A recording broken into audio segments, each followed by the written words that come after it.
balik lagi ke YouTube channel gue, Amandio55. Dan balik lagi, jangan lupa subscribe YouTube channel gue, karena ini akan membantu kalian untuk mengetahui tentang motorsport, terutama drifting lebih dalam lagi. Dan di segmen kali ini gue akan bahas mesin favorit gue. Salah satu mesin yang bisa dibilang yang mesin paling lama gue pakai dari mulai 2009 hingga akhirnya di 2019, berarti udah 10 tahun gue pakai mesin yang sama, platform yang sama. Dan juga gue banyak terima pesan melalui YouTube dan Instagram gue tentang kita coba review untuk Nissan S14 gue, dan banyak orang ingin tahu isinya apa sih di S14 gue ini. Nah, sebelum kita bahas S14, kali ini kita akan bahas lebih ke teknis, dan kali ini kita akan bahas tentang mesin, all about engine. Dan lo mau tahu apa? Dan mungkin sebagian juga lo udah tahu mesinnya apa, dan ini mesinnya.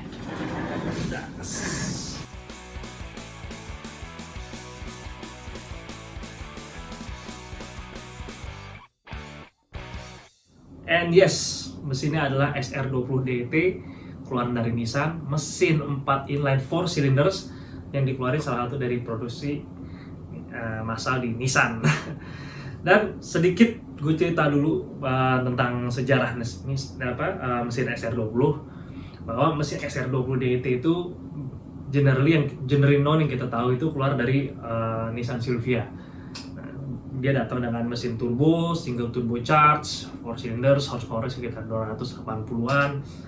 Tapi sebenarnya mesin SR20 DT ini juga keluar dengan varian lain, dan nggak cuma turbo doang, tapi dia juga ada yang non turbo. Salah satunya ada di Nissan Pulsar, Nissan Primera, Serena, dan juga ada mesin SR16, SR18, SR20 yang kodenya belakangnya DE. Jadi kalau lo beli mesin SR20 harus cek dulu mesinnya ini bekas di mobil apa. Karena ada beberapa mesin yang contohnya bloknya itu untuk front wheel drive, tapi dia yang DE, yang nggak non turbo, atau nggak mesinnya yang rear wheel drive, dan itu yang khusus yang non turbo juga. Jadi mesin SR20 ini dia diproduksi untuk rear wheel drive dan front wheel drive, tergantung dari basic mobilnya apa. Kalau lo beli Pulsar atau Primera atau Serena atau X-Trail yang terakhir itu juga mostly come with yang gerak depan, yang front wheel drive. Tapi kalau yang gerak belakang udah pasti dari Nissan Silvia. SR20 juga datang dengan 4 wheel drive, dengan option 4 wheel drive di sasis Pulsar GTI R yang biasa dulu dipakai zaman dulu di grup A atau rally-rally tahun 80-an ke 90 awal. Nah, jadi ternyata di mesin SR20 DT ini banyak varian yang nggak cuma front wheel dan rear wheel drive, tapi juga ada all wheel drive-nya. Jadi gue akan jelasin dulu perbedaannya mesin SR20 DT yang ada di depan gue nih. Jadi yang merah ini kita sebut dengan mesin SR20 red top atau nggak flat top. SR20 flat top atau red top itu di HWC biasa datang dari bodi S13 dan 180SX. Nah, mesinnya ini sangat populer di tahun-tahun 90-an sampai ketika S14 dan S15 produksi, dia keluarin dengan mesin yang namanya SR20 DT black top. Nah, bedanya apa sih yang red top dan yang black top? Yang red top itu dia non VVTi. Yang black top adalah mesin terbaru dengan teknologi VVTi. Jadi VVTi itu jadi dia variable valve timingnya bisa diatur automatically di dalam mesin ini. Ya, dia ngikutin ECU, sedangkan yang ini benar-benar manual. Lalu perbedaannya juga dari intake-nya VVTi lebih kecil dibanding yang SR20 DT yang DOHC yang biasa. Yang red top dia punya intake yang lebih muter lagi, lebih besar. Di sini nggak ada, nanti di berikutnya gue kasih tunjukin bentuknya apa. Karena mostly yang SR20 DT ini yang kita build di sini, kita udah ganti bentuknya top mount seperti ini. Yang basic kayak si SR20 DT VVT. Karena lebih responsif, lebih easy to fix. Jadi birokrasi untuk servisnya juga lebih mudah. Nah, banyak yang juga nanya isi mesin mobil gue nih apa sih, yang S14 atau yang S15, tapi mostly banyak yang nanya tentang S14 gue. S14 gue tuh mesinnya apa sih gitu. Jadi yang S14 gue itu yang di tahun 2018 itu gue menggunakan mesin SR20 DT yang punya S13 yang red top. kenapa nggak yang blacktop, yang VVTi, sedangkan mobil gue datang dengan mesin VVTi. Jadi gue jelasin dulu, itu semua tergantung kebutuhannya. Kalau di drifting mungkin gue lebih sering pakai VVTi karena punya peak tenaga dari medium ke topnya lebih bagus, lebih responsif. Tetapi untuk di touring, mesin SR20 DET ini punya problem, yaitu problemnya adalah rocker armnya sering kena. Jadi kalau orang-orang retro udah pasti tahu yang sering pakai mesin SR ini, wah mesinnya sering kena ringkih. Sebenarnya ringkihnya adalah ada di head ini, di atas nih. Head atas ini suka problem mesinnya. Jadi rocker arm stopper itu adalah nih barangnya yang sepanjang ini. Ini mereknya Tomei. Nah, fungsinya ini adalah kalau diperhatiin baik-baik, dia ini menahan rocker armnya nih di sini. Nah, ini gue goyangin nih. Nah, dia ngenahan ini untuk loncat. Nah, ketika ini kalau ini di high rev loncat, misalnya dia kan bentuknya begitu tuh ya. Nah, kalau ini nggak ada tahanannya, ketika dia loncat, maka force springnya pun juga loncat, akhirnya koinnya loncat. Dan itu nyebabin kenapa mesin SR20 itu selalu punya problem di head. Mostly adalah pemakaian yang high rev atau enggak limiter yang terlalu keras. Nah, ini yang menyebabkan rocker arm ini cepat loncat nih bagian sini. Nah, ini sangat krusial di mesin SR20. Makanya most of SR20 selalu ada rocker arm stopper seperti ini. Dan ini paling penting ketika lo lagi mau buat SR20. Lalu kenapa gue pakai yang S13 punya? Karena di touring ini gue cuma mengandelin peak power torque-nya. Jadi bukan high RPM. Jadi gue cuma ngandelin power ketika mobil itu ada force, di situ gue shift. Jadi kemungkinan RPM-nya nggak nyampe 7.000 atau 8.000, mungkin sekitar 6.500, itu gue udah shift up terus gitu. Lalu di 2020 gue di 2019 itu gue membuat suatu perubahan sedikit. Well, actually nggak sedikit sih, lumayan banyak gitu. Karena yang mesin yang gue pakai ini berbeda dari yang lain.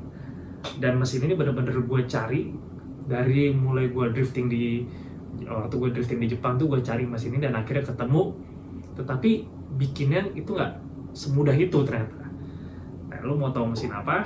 Ini mesinnya.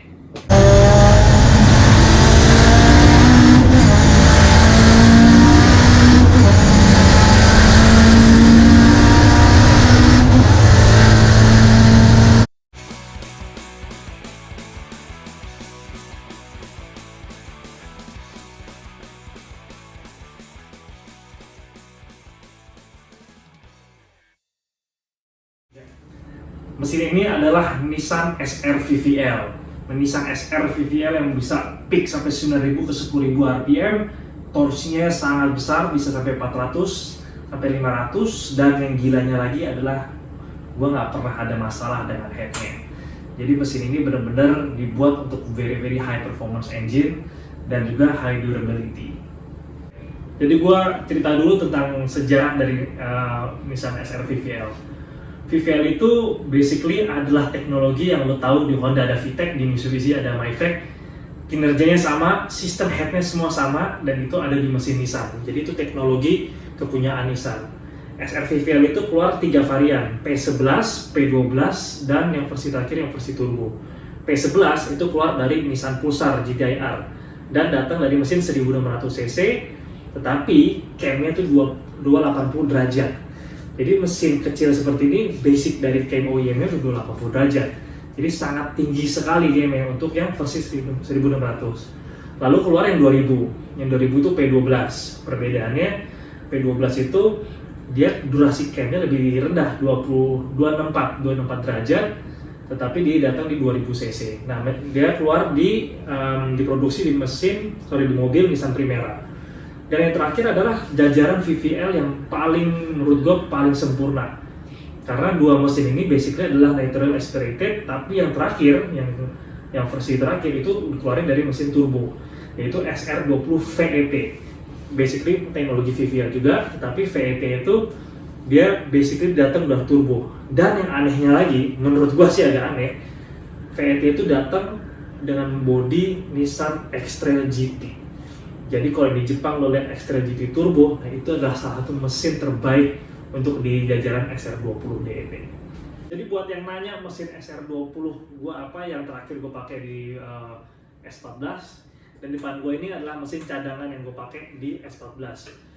Nah pasti kalian pasti punya pemikiran kan, saya kira-kira merubah SR VVL dari SR20 DET ke VVL gampang atau enggak, ribet atau enggak. Dan menurut gue ini salah satu mesin yang paling ribet gue pernah bikin.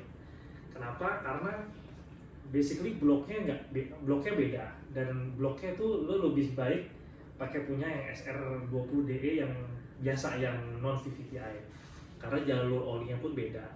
Lalu untuk mentransform ini nggak semudah yang kita pikirkan, karena mulai dari intake-nya udah beda, dari distributornya udah beda. Basically mesin ini didesain untuk front wheel drive, sedangkan kita akan convert untuk ke rear wheel drive. Lah mesin yang gue pakai selama ini ada di drifting maupun di touring sekitar 2 tahun terakhir.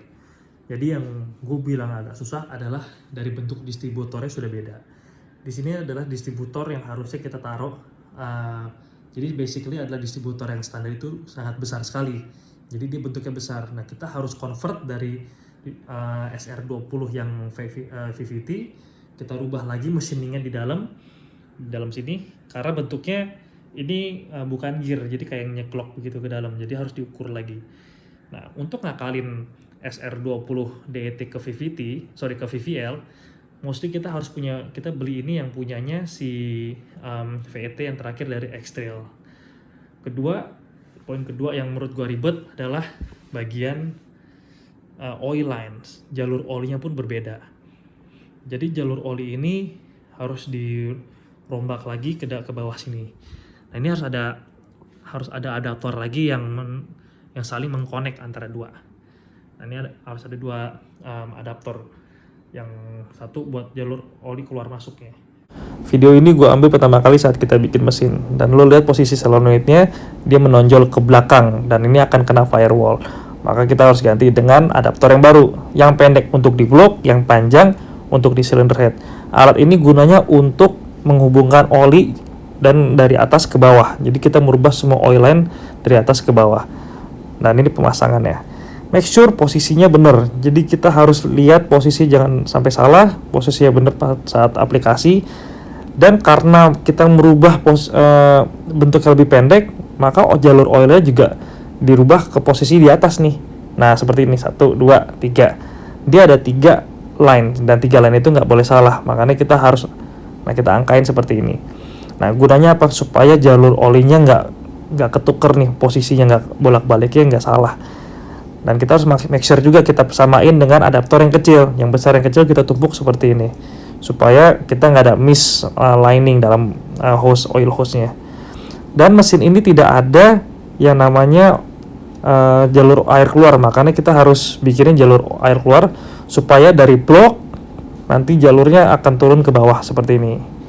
Nah di sini ada jalur air yang tadi yang gue bilang dari atas dihubungin ke bawah. Nah karena di blok itu kan ada 2 jalur jalur air, airnya harus dirubah, kita tap seperti ini pakai alat ini.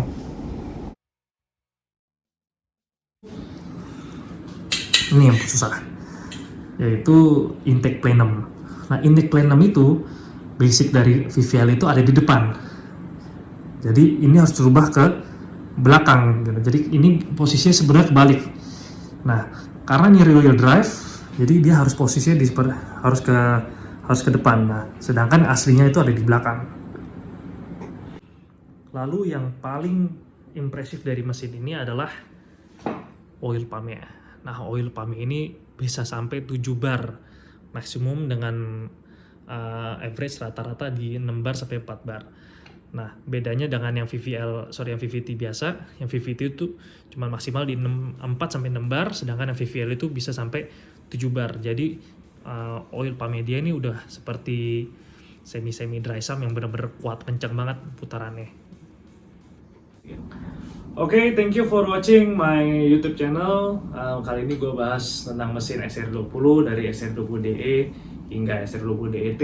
Dan jangan lupa untuk subscribe YouTube channel gue Amandio55 dan Instagram gue Amandio55, supaya lo bisa dapat update apa aja yang gue lakuin sehari-hari gue, apa aja next project yang gue akan buat. dan gue coba untuk bikin konten untuk beberapa proyek tersebut. Dan jangan lupa untuk kasih gue komen di YouTube, komen di Instagram, DM di Instagram, atau hubungi gue bisa di email, via di Instagram juga, dan supaya gue bisa dapat ide-ide menarik untuk bikin konten-konten berikutnya. Oke, see you guys, bye-bye.